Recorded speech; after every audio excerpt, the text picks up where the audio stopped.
All right, folks, today I'm going to be answering your questions regarding gaming monitors, and you are going to want to listen closely to some of these because it can be very, very easy to overpay for features that you do not need. And this is regardless whether or not you are a console player or a PC player. So let's hop into the first question. I have an Acer KG28 1K 4K monitor. It doesn't have HDMI, but it has FreeSync. If I get the Xbox Series X, can I play games at 4K? So the short answer is yes. Any 4K monitor will allow you to play 4K games on the Xbox Series X or even the PS5. However, unless you have an HDMI 2.1 input, you will be limited to just 60 frames per second when gaming at 4K. That's not a console limitation. That is simply the limit of HDMI 2.0 technology. So if you are wanting a monitor that can do 4K and higher frame rates at the same time, you will want to make sure it has an HDMI 2.1 input. All right, next up, can you tell us what's the lowest priced monitor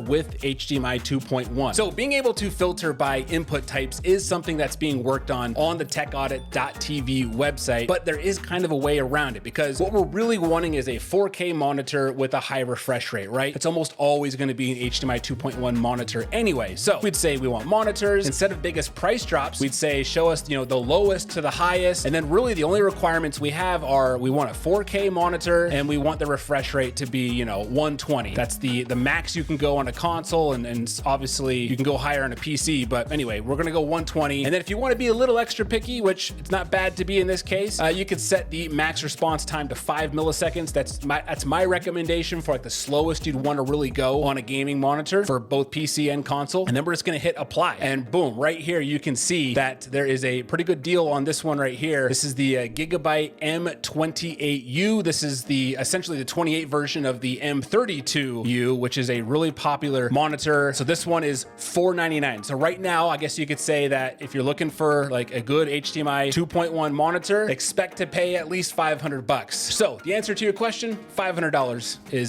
is your entry level price right now for an HDMI 2.1 gaming monitor. All right, next question. First time buying a gaming monitor, only used a good spec TV. For a gaming monitor, do I necessarily need a PC to play a PS5 on it, or can I just have a monitor and a PS5 by itself? The answer here is no. You do not need to route your monitor through a PC in order to play your PS5 on the monitor. You just plug it in straight to the console, just like you would a TV. What would you say is the best gaming monitor under $300? I love questions related to shopping on a budget because that is the bread and butter of the Tech Audit TV website. So again, what you can do here is we can go by biggest price drops, and we can just enter our budget. We don't want to spend more than $300. If I'm spending $300, I really like 1440p monitors. I think that's just like the best bang for your buck. Most people aren't gaming on 4K because most people don't have these monster computers. So we're gonna go with a 4K resolution. Aspect ratio, I don't care if it's a widescreen or ultra wide. Go ahead and show me both. Panel types, I prefer IPS and VA. We can throw OLED in there, but I don't think we're gonna get any under $300 here. And then screen size, I don't like to go under 24 inches. That's usually kind of the lowest that gamers like to go. So we'll say 24. We'll say refresh rate at least 120 to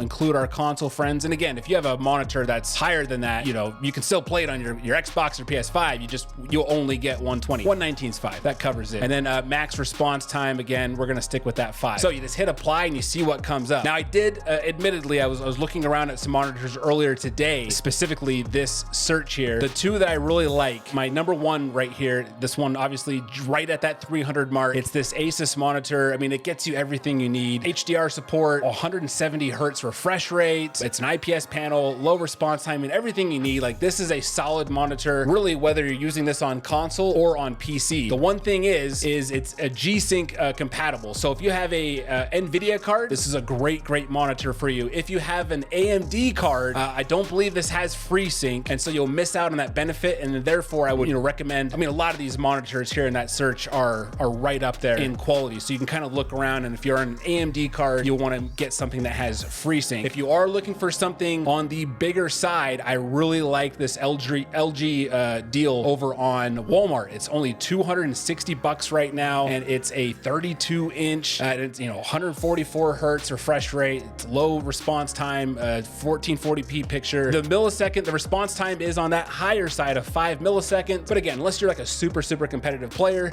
you're really not going to notice the difference difference on that millisecond change there. So anyway, those are two monitors that I would say are the best under $300, and it's not by a big margin. So really just kind of shop around and look, because the best, in my opinion, changes every day. It's really like, what can you get? What's on sale that just dropped underneath that 300 mark? And obviously the Tech Audit TV website's a great way to find that answer. Can I turn on FreeSync Premium on my Samsung G55A monitor for my PS5? So unfortunately, FreeSync does not work on the PS5 right now. It works with the Xbox Series X, but not with PS5. The only way right now that you can take advantage of PlayStation's VRR support is to use a display that has an HDMI 2.1 input. Does the PS5 support ultra-wide, and is it playable? So right now there is no official support for the aspect ratios that ultra-wide monitors use. So if you were to plug an ultra-wide display into your PS5, it would still work, but by default your console will stretch the image and try to fit the display, and in general it just doesn't look as good. You can, however, adjust your settings to keep the original aspect ratio of the game, and you would just have, you know, black bars on the side of your screen for that space that's not being used. So yes, you can use them, but they're still not optimal like you would get on a PC. Can I use an HDMI splitter to use both consoles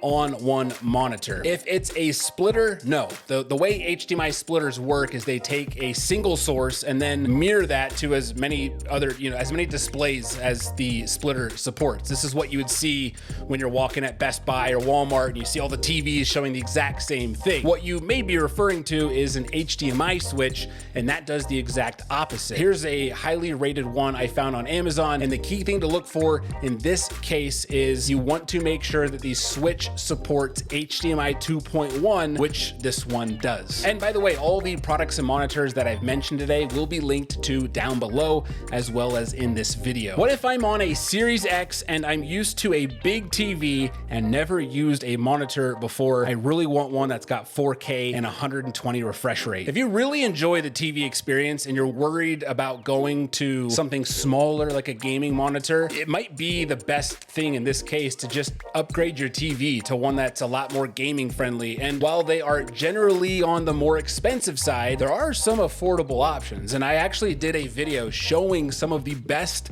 gaming TVs that you can buy right now, and you can check out that video right here. Enjoy.